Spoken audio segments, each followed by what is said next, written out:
This is Reason Revolution. I'm your host, Justin Clark. Thank you so much for joining us this week. This week is another Ask Me Anything podcast. I'm going to be doing at least one of these a month or every couple of months to answer some questions from listeners like you. So some of these are coming from Facebook or Instagram, and you can always email us questions at reasonrevolutionpodcast@gmail.com or follow us on Twitter and follow our Facebook page. You can always send us a direct message as well. But we have a great episode for us tonight. Just want to let you know some of the ways in which you can send us questions. Go ahead and keep sending them. I'll probably answer them in future episodes. So without further ado, let's get into it. So here is the first question. This comes to us from Kevin on Facebook. What exactly happens in a reason revolution? Is there fighting and cussing involved? Well, there's certainly going to be some fucking cussing because I love to cuss. Fuck, fuckity, fuck, shit, fuck. I have no problem with cussing. I like cussing a lot. But there won't be any fighting. If you go to our website, reasonrevolution.org, we have a little about page about what the mission of Reason Revolution is. It's not a revolution of force. It's a revolution of ideas. It's a revolution of critical thinking and using the capacity for human reason, the capacity for us to advance our lives, not just through science, but through critical thinking and through philosophy and ethics and skepticism, and to improve the world through better thinking and through open-mindedness and through tolerance and a commitment to liberal democracy. So those are some of the ideas that sort of imbue our revolution. The great revolutions that have ever happened always had at their kernel, at their heart, ideas. And revolutions live and die by ideas. Fights and wars, they're just the sort of political means in some respects by which we get across our ideas of revolution. The American Revolution was inspired by the Enlightenment, the 17th and 18th century Enlightenment. The idea of Enlightenment ideals of life, liberty, and property, which Jefferson rewrote as the pursuit of happiness.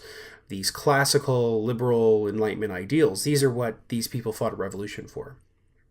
Or the Industrial Revolution, or the Scientific Revolution. And so that's kind of what Reason Revolution is. It's a revolution of ideas. It's a revolution in thinking about the world and trying to get people to perhaps consider a different perspective, the secular humanism perspective or the atheist perspective. So that's what, the Reason Revolution is. There's not really any fighting involved, but there will certainly be some cussing. So fuck yeah, we've answered that question. This comes from Thomas on Facebook. What is the answer to the ultimate question? Well, of course we know that. That's 42.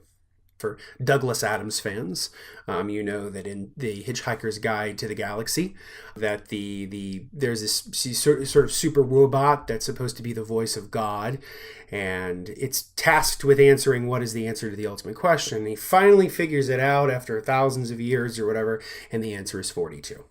It's a really great kind of piss take on that. And I think what Douglas Adams was trying to get across with that was the idea that there is no ultimate answer to life or existence or what has he called it, life, the universe, and everything. There really is no ultimate answer. It's just many ways, every question we answer actually brings new questions.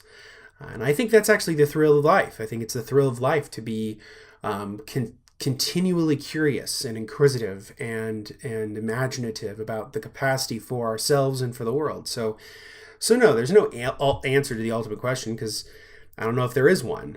But if there is an ultimate question, maybe it's 42. Who knows? This comes to us from Brian J979, on Instagram. So he's got a couple questions here. So number one, just personally, what are the best ways to debate climate change and astrology with people? Well, astrology, I think, is the easier one to do. So we'll answer this in reverse order.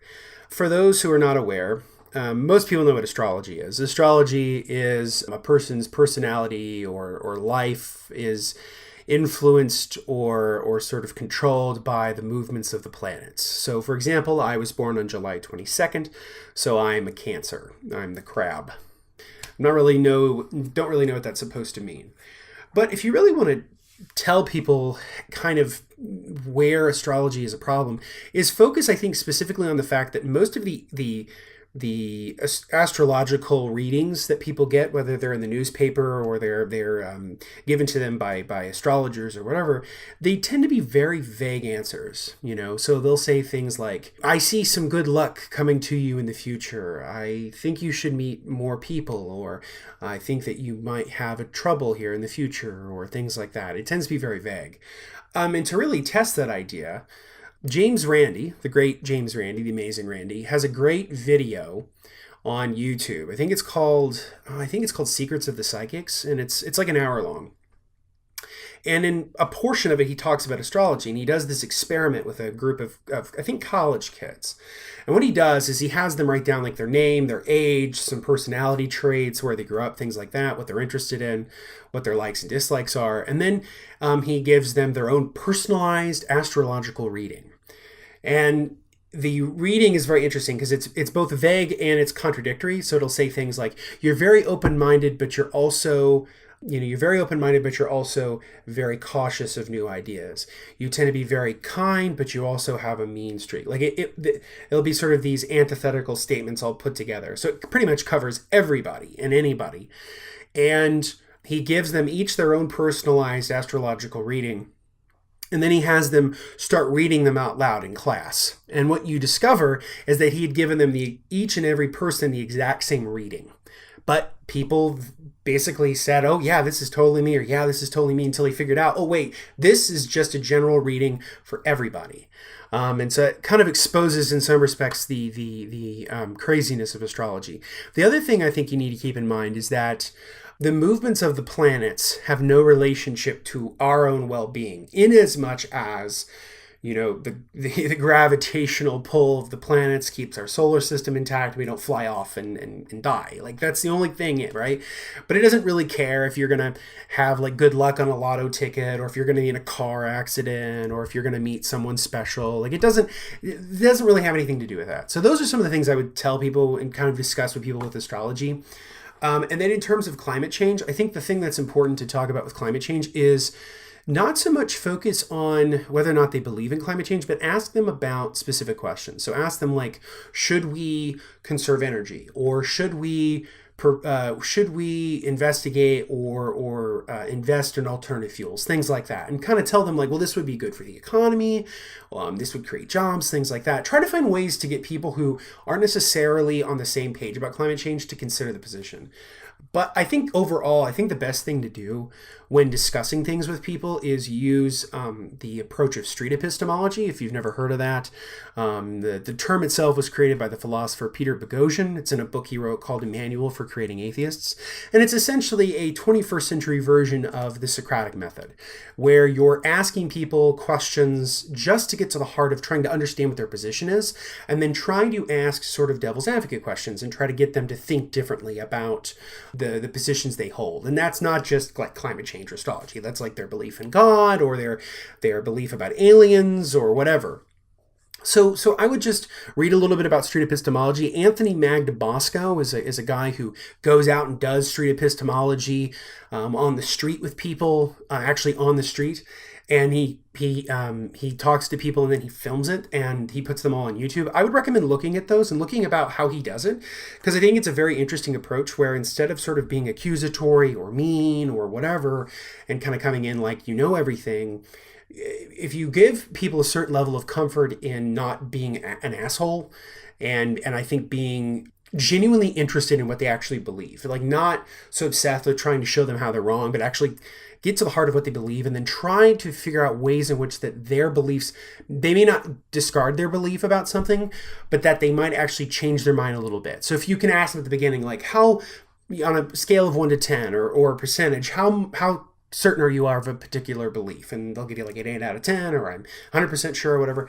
And then when you're done with the conversation, ask them like, okay, now that we've had our conversation, like, how confident are you in your belief? And oftentimes they'll actually change. They may not specifically change the belief itself, but they'll change the level of confidence in it. And I think that's a really good thing. So I definitely recommend looking into street epistemology. So this is the second question here. From Brian J979. He says, I'm not sure if you've watched Bill Nye's new show on Netflix, but there was some controversy over his comment about more than two genders. What's your opinion on that situation, and why does Bill Nye get so much shit for not being a scientist? Well, I think the thing about Bill not being a scientist is a bit of a misnomer. He has a degree in engineering from Cornell University. And I think in some respects, engineers are scientists. I mean, he developed a very specific fuel injection system for one of the Boeing aircrafts that's still used today. He is a very successful engineer. And I do think that he has a certain cursory or broad knowledge of science, and he's a wonderful science communicator. So in that regard, I think that when people say he's not a scientist or whatever, like that's just a distraction to get away from the heart of what the real question is. As for his show, which is called Bill Nye Saves the World, I'm going to be real honest. I didn't complete the full series. I found it to be an insufferable slog. I love Bill Nye. I'm a huge fan of Bill Nye. I think it took a lot of courage for him to debate Ken Ham and to do that. I've read a couple of his recent books. I loved Bill Nye the Science Guy growing up as a kid. But I think that Bill Nye Saves the World, at least the way it was on Netflix, was a really huge missed opportunity. Because I think that it was an opportunity for Bill to really update and to, I think, provide a television show that's very mature. Because the audience that's going to watch it, right, are going to be people my age. I'm 27. So they're going to be people in their, late teens to early to mid 20s. They're going to be people who grew up watching Bill Nye the Science Guy as a kid in the 90s, like I did. And I think that the problem with the show is, one, I don't like the studio audience. I think the studio audience aspect of the show is pretty terrible. The awkward laughter, the sort of canned laughter, the whole show feels very awkward. And it also feels like a show that is like on ADHD, where it's like, Bill's doing a science demonstration, and then he's talking to a panel, and then it's a cut to this, and then it's a cut to that. It cannot figure out exactly what it wants to be. And I think that's a real damage to it. He did a show in the mid-2000s that is really, really good, that I wish he sort of would have gone with this format rather than the one he did, called The Eyes of Nye, where he actually talked about certain subjects like climate change or GMOs and things like that. And it was actually a really good show. It was very mature and very interesting.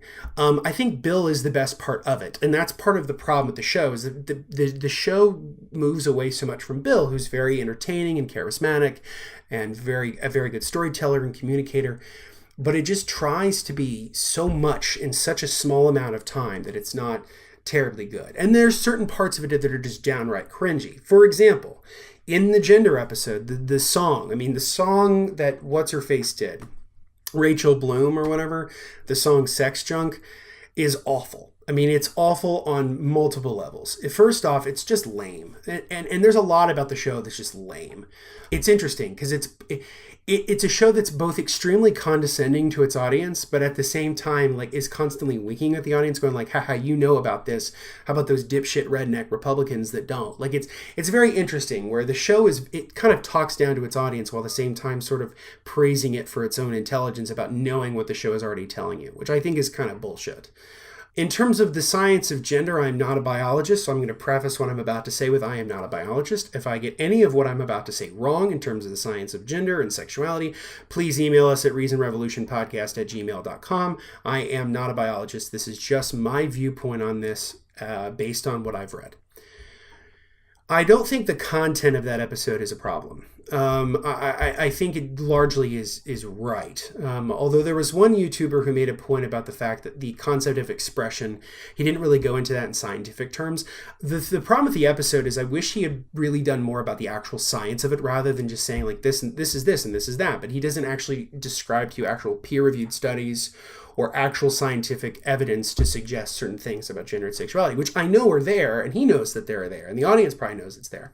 But it would have been nice to actually see that. And that's actually a general problem with the show in general, is it's a show that talks all about the science and is often very non-scientific in terms of how it describes scientific concepts. It doesn't really go into it. But, my thing on the subject has always been that human beings, Homo sapiens, we're primates and we're mammals. So we are a sexually dimorphic species, right? But within that, that's like the general rule, right? But within that, there are people who don't fit very neatly into that dimorphism. So that's where you get people who are gay, or people who are bisexual, or people who are trans, or non non-binary or gender fluid. These are people who don't fit into each neat little column, even though the vast majority of human beings do. And I think that the main point that I would say is that regardless of what a person's sexuality or gender or gender identity or sexual orientation, they should be granted the same individual rights in a society as anybody else. And I think that that's really the problem with some of the conservatives that have criticized this episode, because I think that they do it with this notion that they don't think that trans people are legitimate, that being trans is not something that's scientifically tenable, which I think it totally is. But I don't think that his episode did a very good job of communicating that to people. If the notion of the show, Bill Nye Saves the World, is to convince people who are not on your side to understand where you're coming from, it's not very good to do this stupid, awkward, weird, awkward humor song mixed with comparing sexuality to a fucking abacus. This is not going to appeal to an audience that doesn't necessarily understand or respect your point of view. In fact, it will just piss them off. So I think that the show is just a huge missed opportunity. I think there might be a greenlit second season. I hope the show changes a lot, because it's just not very good. I pretty much stopped at the gender episode. And again, I don't necessarily disagree with what Bill's trying to say in the show. I'm not, first off, I'm not as well versed in the science of it. I know a little. But at the same time, I don't think the message is a problem. I just think it's the way that the message is being purveyed is my big problem. So that's kind of my take on the whole Bill Nye situation. I love Bill. I don't think the show is completely awful. I just think that it's got a lot of problems. It's not very fun to watch. A lot of it's very awkward and cringy and silly. When I think, we have very serious problems in our world and in our country that require us to have a good understanding of science. And there was this really great opportunity to actually teach science in an entertaining and engaging way. But instead, I think it was very pandering to sort of the random XD generation of just trying to be random and silly. And I think it suffered for that. I really do think it suffered for that. I'm not a child. Don't talk to me like one. And that's really the problem I have with the show. It's a show that's designed for people who are my age, but yet kind of talks to us like we're 12. So that's kind of my problem with the show. But I don't necessarily disagree with him, and I think people are misguided when they say that he doesn't have any science background, because he certainly does. And Brian's final question, a question towards you personally: How do you now get your podcast to where you get to have writers like Guy P. Harrison on? I think that's awesome. You get to talk to people like him. And do you see yourself growing your podcast and getting other qualified people on as well? Yes. I'm very happy with the growth of the show. That we don't have a lot of listens yet, but we have a very dedicated audience, which is very nice. And I appreciate the people who listen, especially people who came over from my Secular Nation days or my Army of Principles days. I really appreciate you folks for keeping up with the show, who listened to me back when I did my first couple of podcasts. And I'm very proud of the venture. I think what Tyler, my colleague and collaborator on this project, Tyler Levins, what we're doing with the website, with the blog, and with the podcast, I think is the right direction. Guy was a wonderful guest, and I'm really glad to have him. And then next week will be my interview with Natalie Newell, who is the co-host of the Science Enthusiast podcast. She's also one of the co-creators of the documentary Science Mom, so we're going to talk about that. And I've been reaching out to a bunch of different people. My hope is to grow the show and have a certain level of credibility in the sort of podcasting space for atheism and secular humanism, and just to get more people on the show. Other podcasters and other folks. There's some people I want to get on the show who I've reached out to who haven't gotten back to me yet, but it's totally understandable if they don't want to. I mean, I'm new. So, but I'm very happy with, the growth of the show, and I want to keep building it. And, with this episode, we're only 22 episodes in. So, it'll grow, and it'll take time for this audience to sort of naturally develop as we go on. But I'm happy to do it. My full-time job is as an historian. I don't do this to pay the bills. I do this as a hobby. I do this as my passion. I love being a communicator. I love sharing my views with people. So, I'm pretty happy with the direction that it's been going. We are growing all the time, and I'm happy with it. And I'm really thankful to a couple people who've made that happen. One is my buddy Tyler, who kind of inspired me to get back into the space and inspired me to do what I'm doing. And second, Zareen Feroz, who is my guest, I think, on episode 14. She was a wonderful, wonderful guest, and she helped me get Karen Garst on the show. And she really helped me change the format in a lot of ways to go to more of an interview style, more than the sort of news commentary style, which I had done before. Zareen, you're the best. You're a great friend, and you are a champion for human rights and for reason. And I can't think of a better person to have helped build my show than you. So thank you. So yeah. And then every guest who's been on. I mean, my buddy Justin Scott, who was my first guest, Trav Mamone.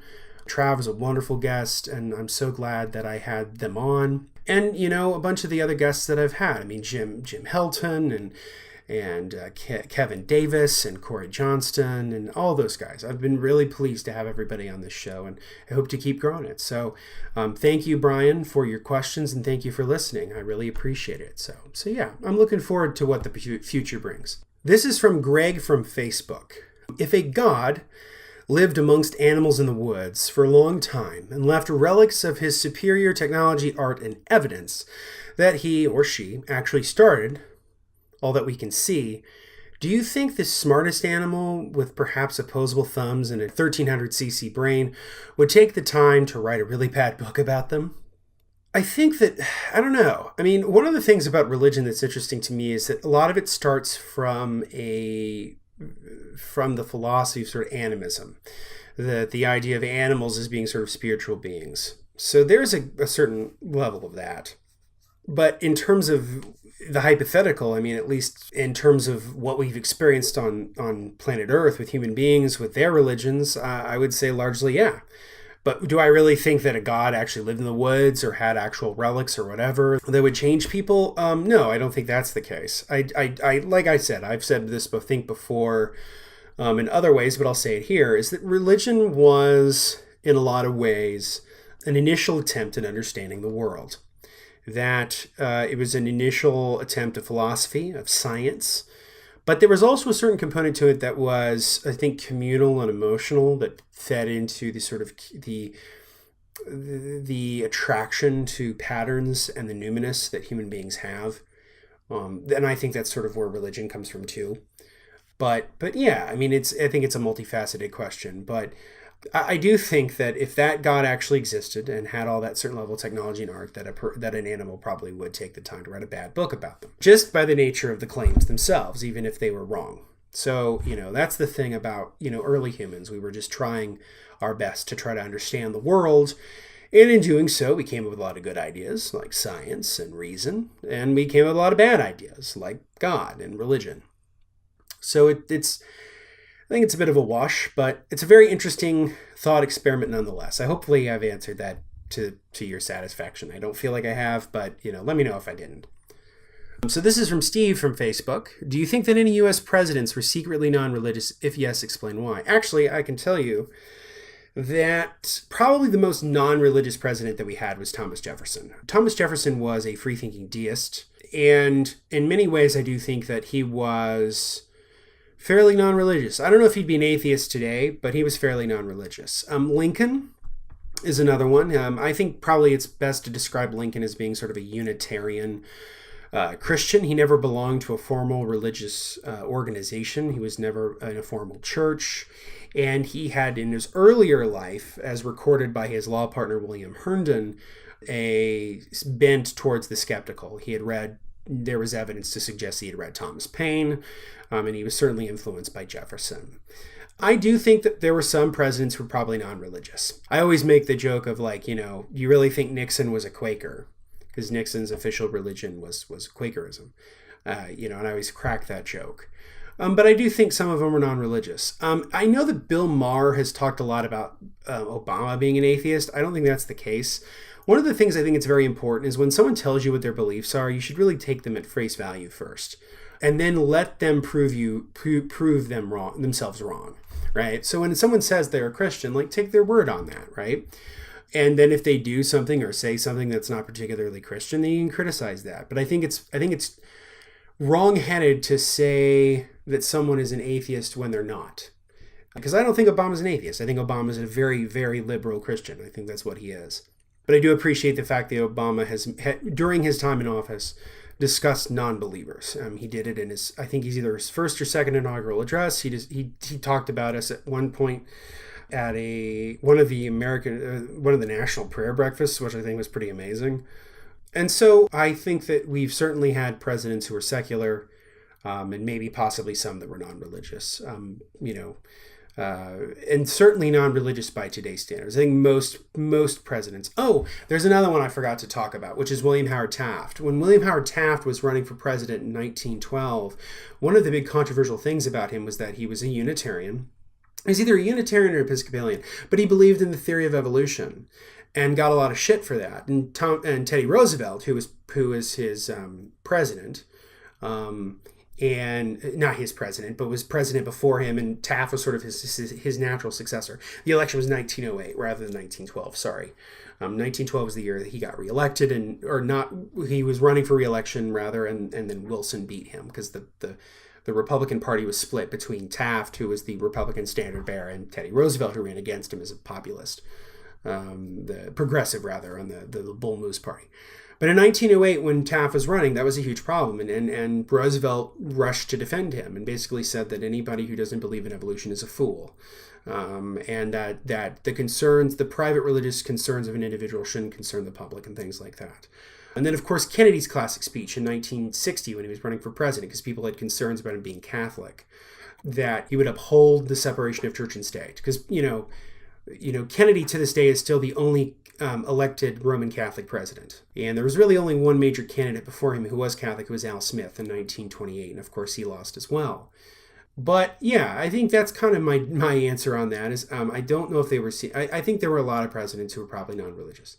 But or if they were not non-religious, they were basically very, very nascent believers. I think being president of the United States is a very hard job, obviously, and it's tough enough to certainly warrant a possibility that you're not strong enough and that you might need religious faith. As for Trump being an atheist, I'm not going to claim that at all. And anybody who wants to talk about him being an atheist, I'm not cool with that. The man says he's a Christian, and quite frankly, let the evangelicals have him, and then they can make the noose that they'll hang themselves with. That's kind of my thinking on that. So hopefully I answered that for you, Steve. This is from my friend Kelsey on Facebook. As an historian of American secularism, are there any current trends in the historiography that interest you the most? Well, I think the thing that I'm really interested in is the change in which we're seeing broader surveys of intellectual history regarding free thought. So there's a couple books I'll tell you about. One of them is, I think it's called Banishing the Gods. It's by Tim Whitmarsh. And it's about free thought and sort of atheism or secularism in the ancient world. And it's a very, very good book. It came out a couple years ago, and it's a really great read about the emergence of sort of free thought and atheism and general heretics. That's a really great book. And then there's a new book that just recently came out about David Hume and Adam Smith. Adam Smith was a believer for the most part, but Smith was but Hume rather was a pretty outspoken free thinker, if not an outright atheist. And it's called, I think it's called the Heretic and the Professor. And it's about their intellectual friendship during the Age of the Enlightenment. So I just gave you two books that have nothing to do with America, but those are a couple that I'm very interested in. In terms of American secularism, there's a couple of really great newer books that I think are worth checking out. One is it's called Nature's God. It's by Matthew Stewart. It's about the heretical origins of the American Republic. And so he goes into sort of talking about the free thought traditions of the American founding. So he talks about the Revolutionary War hero Ethan Allen, who wrote a book called Reason, the Only Oracle of Man, which is very similar to Thomas Paine's Age of Reason, and the sort of Enlightenment and scientific and rational based conclusions of the Enlightenment that influenced the American Revolution. So that's a really great book to check out. There's another one by Tom Shackman about gentlemen scientists and revolutionaries. It sort of talks about the influence of science on the Founding Fathers. That's very, very good. And I think that's going to be about it for now. But those are a couple that I'm very interested in, that are some really cool reads. There's a really excellent compendium of writings and commentaries about James Madison about religious freedom that came out about 20 years ago, but it's, I think, still worth reading to understand the sort of nature of the historical trends within scholarship about American secularism, particularly about the early period, the revolutionary period, and the early republic period. So that would be something I would check out. Those are some things I would check out, but I think overall we're in good shape. I think that it's changing all the time. Oh, there's one other book I wanted to mention to you. It came out a couple of years ago. It's called One Nation Under God, and it's by Kevin Kruse, and it's about sort of the rise of corporatist evangelical Christianity. It's a very, very cool and I think very insightful book. So I would check that out. And then you have a second question here. And with our current division in American politics, where do you see these trends interacting with the way our country is headed? Does historical evidence point American free thought to be headed in a particular direction? Yeah, I do. I think that there was a recent poll that just came out that 1/3 of Americans identify as non-religious or non-churched or religiously unaffiliated. I do think that the trends are good. I think that this country is becoming more secular. It's part of the reason why we're seeing this sort of backlash from American evangelicals in the huge way that we are. Is I think a direct result of the fact that the country's very much changing, and becoming more diverse. And I think that's a good thing. And if you look at the past, the country has always gone through ebbs and flows in terms of religious ideas. For example, you have the First and Second Great Awakenings, the first happening in the late 18th century, the Second Great Awakening happening in the early to mid 19th century. Then you have the rise of American evangelicalism in the beginnings of the first half of the 20th century. So it ebbs and flows constantly all the time. And so I think that it goes back and forth. And in a lot of ways, I think free thought was kind of put into the back burner of historical, or of American life rather, because of the two world wars. And I think we've talked about that before on the episode that we have together, you and me. I think it's episode 15 where we talk about these subjects as historians. But times of crisis, economic crisis, wars, those kinds of things, they tend to put alternative viewpoints on the back burner. People tend to sort of cling to sort of general grand narratives about America that are imbued with sort of a religious reverence. And that is certainly the case with World War I and II. Because between sort of the golden age of free thought and Robert Ingersoll in the late 19th century and Madeline Murray O'Hair and the rise of sort of modern atheism and secularism in the 1950s and 60s, there's really not much going on in between for the most part. There's obviously notable exceptions. Obviously you have H.L. Mencken, who wrote in the 1920s. Obviously covered the Scopes Monkey trial. You have Clarence Darrow, of course, and you also have Joseph Lewis, who was sort of an intellectual heir to Robert Ingersoll, who wrote pamphlets and books on atheism and free thought. So I do think that the more that we do scholarship on American secularism and free thought and atheism and all that good stuff, I think the more and more I think it's going to have an impact on people, because people will learn, oh, wow, America really does have this amazing, rich heritage of free thought.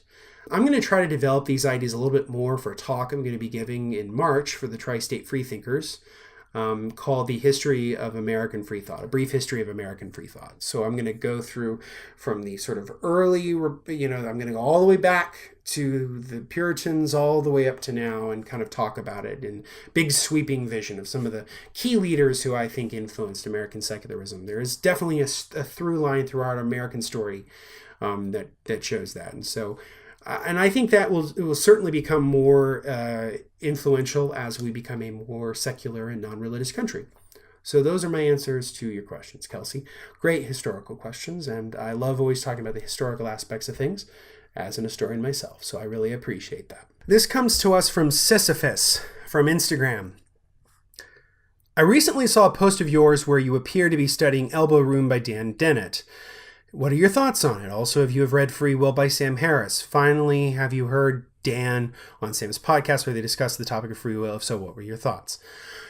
So this is a great question. It's a little bit of what I'm going to give you right now in this episode is sort of a tease of what's coming later. I'm going to be doing a couple episodes coming up soon in conjunction with my friend Tyler and I. We're going to go see Sam Harris in February with Lawrence Krauss and Matt Dillahunty up in Chicago. So we're going to be doing some stuff about Sam Harris on the blog and in the podcast. We're going to be doing a couple episodes on free will. One is going to be Tyler and I talking about free will, and then another episode with my friend Josh Becker who's been a guest on the show before. We're going to talk about free will, and we're going to have a couple different perspectives on it. So Tyler and I are both Dennett compatibilists. I'm a compatibilist. I think that there's a certain part of what we are and who we are that is set and determined mostly from biology and physics. But I do think that we have what sort of Dennett calls degrees of freedom, where because we are sort of sentient human beings with the capacity for reason and the capacity for critical thought and the varieties of thoughts and varieties of concepts that we can then derive, that does give us a certain level of moral agency that other animals don't have. So I think in terms of I think it's crucial to remember the subtitle of Dennett's book, Elbow Room, The Varieties of Free Will Worth Wanting. So it's about sort of, Dennett tries, I think, in many ways to reconceptualize the concept of free will as to be something I think a little bit better and more intellectually rigorous than the sort of classical notions of free will that are tied to sort of religion and things like that. My buddy Josh is a determinist like Sam Harris. So we're going to have some interesting conversations.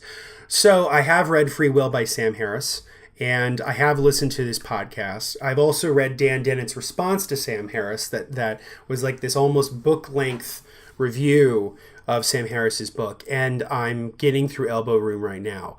My general thoughts, before I get into more detail, I think Dan Dennett's arguments are better. I think that Free Will, of all of Sam Harris's books, is his weakest. I think he basically props up a straw man concept of free will and then tears it down for 100 pages.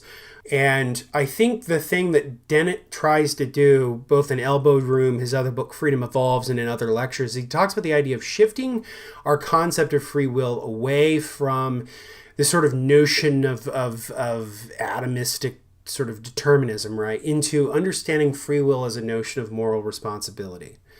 And that's a big component to Dennett's thought, is moral, how responsible should we be for the actions that we take, and what is sort of the moral valences that go inside understanding that as a general concept.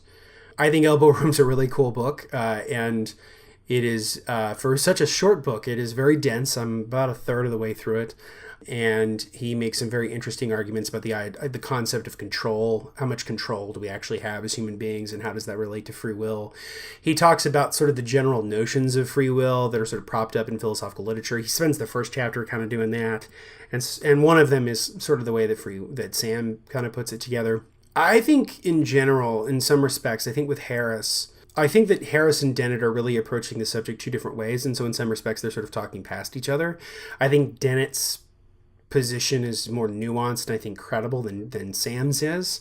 So yeah, those are my general overviews about free will. I'll go more in detail. I'm going to be doing a longer form article about Dennett's views and Sam's views and kind of talk about them. And then I think hopefully if I have the time, I'm also going to go into philosopher Robert Nozick's concepts of free will, which play heavily into Dennett's book and which are in Nozick's masterwork, Philosophical Explanations. So there's a whole 100-page section of that book devoted to free will, which I'm going to unpack too.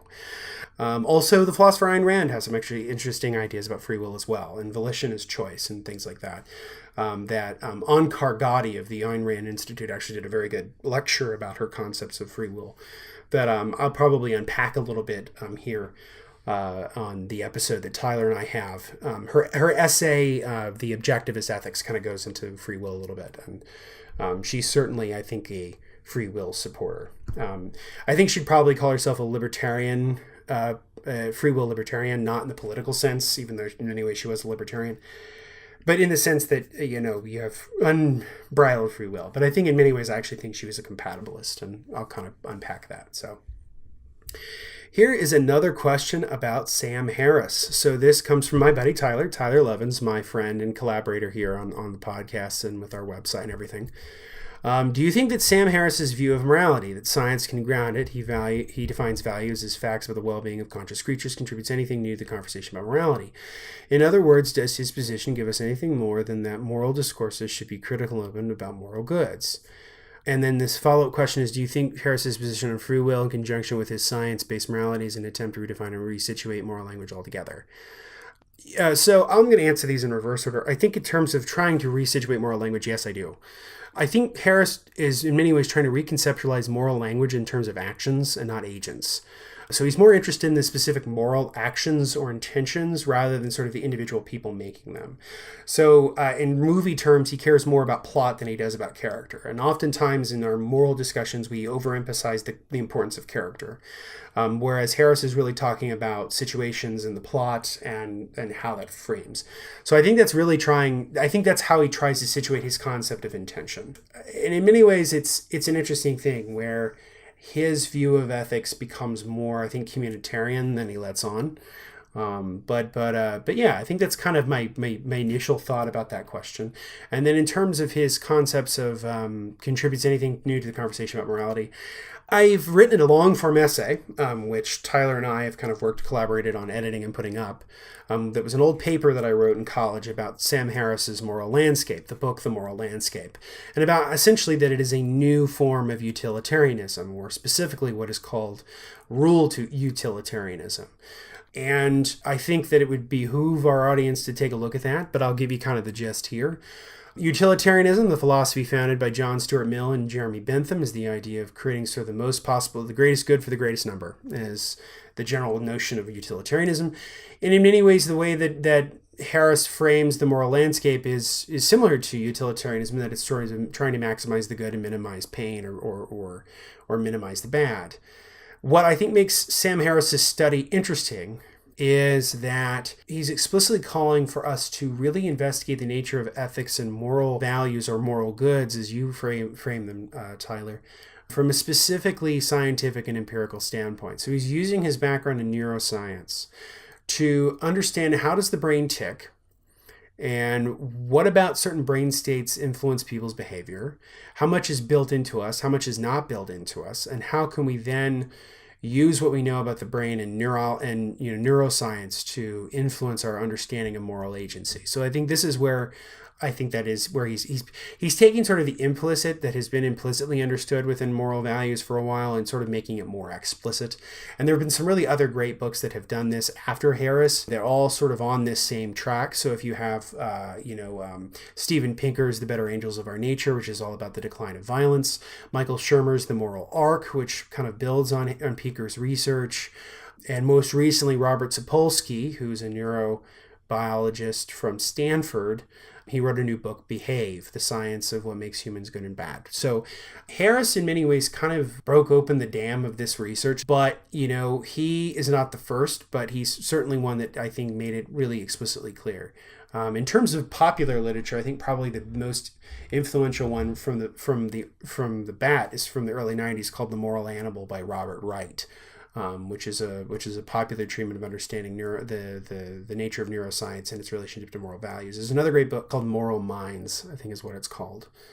So some of this literature had been done before, but I think what Harris did was explicitly tie it to neuroscience. So Harris talks a lot about, in his book, the concept that people who have less gray matter in the frontal lobe, the prefrontal cortex, often exhibit examples of psychopathy or sociopathy. So yeah, I do think that brain states certainly have a certain clear influence, and there have been some really good literature on that. But I do think he is making it way more explicit, which I think is the goal, and to make it more grounded, if you will. So that's kind of my thoughts on Harris. I think Sam Harris is an excellent thinker. I think he's an excellent writer. The Moral Landscape is my favorite book of his. I think it's his best book, which is not surprising because it's loosely based on his PhD dissertation. It's very, very good, and it's very scholarly, and the research is very, very good. Oh, I just remembered, Tyler, because it's like I'm kind of like talking to you now instead of just the whole audience, but I'm talking to them too. The one thing else I wanted is he reconceptualizes our understanding of the is-ought problem. So the classic problem of philosophy, David Hume, you can't derive an ought from an is. And I think what Harris kind of does in his book is talk about the nature that ises can inform oughts. So I think that's a very important distinction, and we'll get into that a little bit more in the discussions on Sam Harris's estimation of free will and things like that. So I just wanted to kind of mention that briefly because I remember that was something you and I had talked about off air. So our final question was not directly given to us, but it's one that my friend Mark on Facebook posed to atheists. And I felt like it'd be a really good question to end our episode this week with. So he asks, any atheists have any thoughts about how to respond to this quote? Atheism is an ideology. It's an anti-God ideology. There may be a few out there that just claim there is no God, but the vast majority of those claiming atheism engage in anti-God rhetoric. And most often, it's just as your page represents as a Christian hatred, stupid Christian rhetoric, which reduces those who consider themselves Christian as less than you. Atheism also reduces humans to a bag of cells, reducing the value of a human life. Well, that's kind of funny. So the previous sentence talks about how atheists see Christians as being less than you, but then you then say atheism reduces humans to a bag of cells, reducing the value of a human life, which in turn sort of morally presupposes that your viewpoint of Christianity is better than my viewpoint of atheism or naturalism.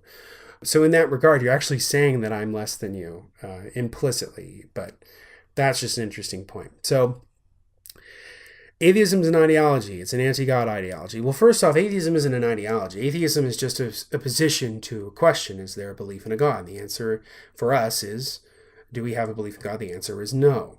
Now, my buddy Tyler has written an excellent new piece on our website, reasonrevolution.org, about atheism. He talks about how there's sort of two different concepts of atheism. He sort of breaks it down in terms of religious atheism and secular atheism. And what he talks about with religious atheism is very similar to what this comment is sort of getting at, which is that a lot of atheism is very much a response to religion, that it's an outright rejection of religion, and that its position is very strongly correlated with people sort of leaving a religion and then criticizing the religion, and it's still using the religious language in order to sort of refute it, right?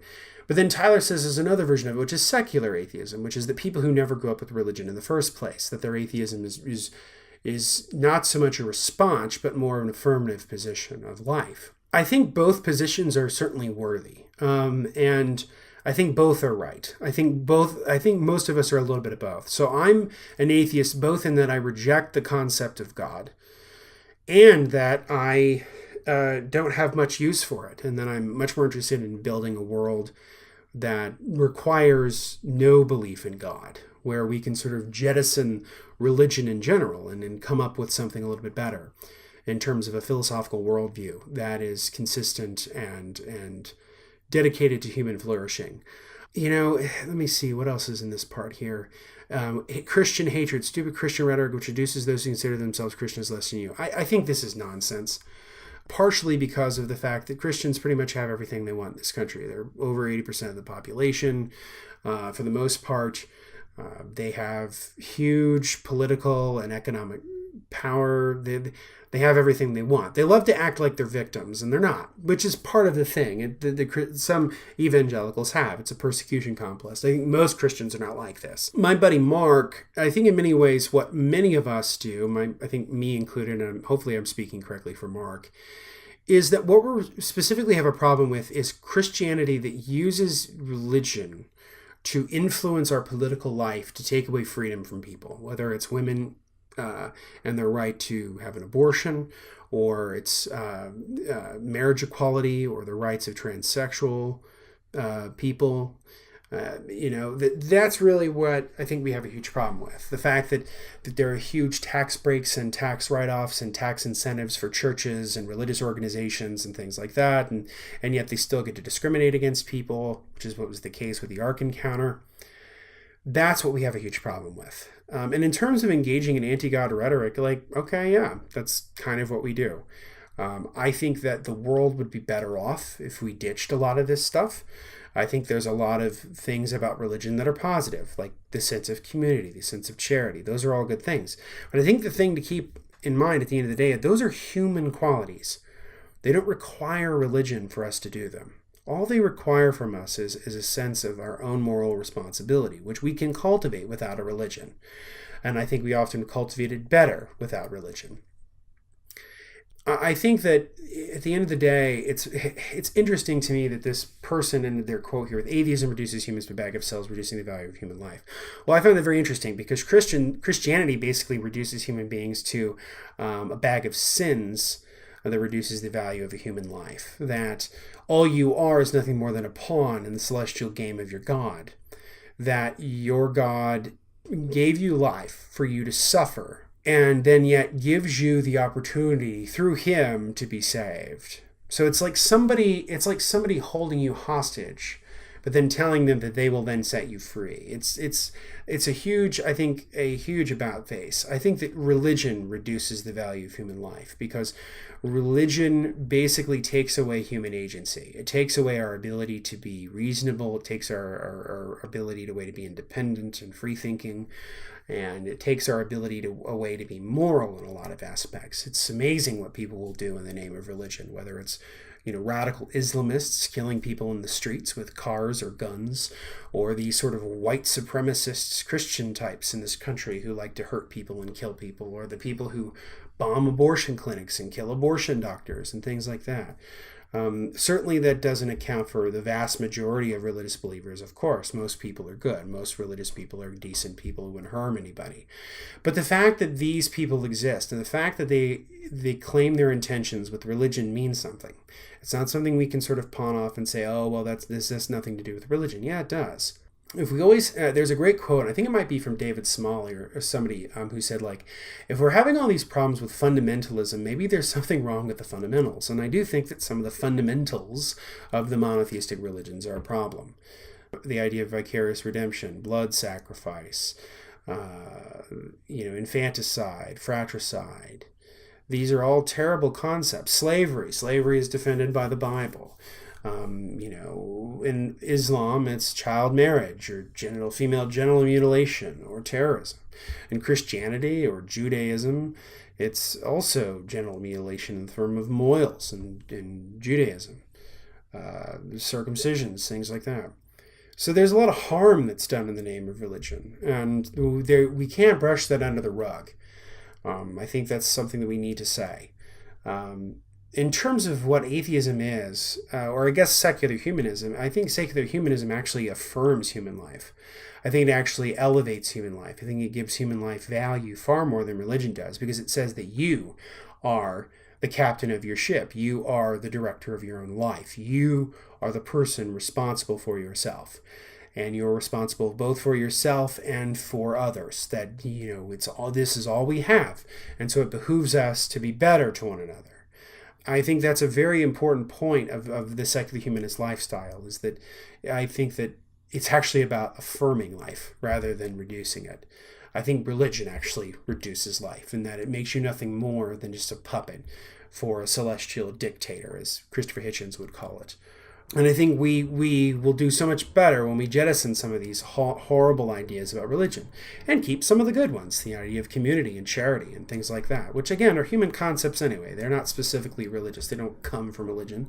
Religion co-opted them. So those are the things that I would say to this comment here from Facebook or whatever. And I think that Christianity has had its time. I think it's had its fun in the sun, I guess, and I think that it's time that we actually look at something better for the world and something that would help us be better people. And I think that's secular humanism. I think that's what that is. So that's it for this week. That is the end of our AMA number 2. As always, you can follow us on Facebook, facebook.com/reasonrevolution. Give us a like over there. You can always subscribe to us on SoundCloud, iTunes, and YouTube. Search us out there. You can also follow me on Facebook, Twitter, Instagram, Tumblr, and YouTube at The Daily Clark. You can always leave us feedback at reasonrevolutionpodcast@gmail.com. And until next week, this has been Justin Clark, and this has been Reason Revolution.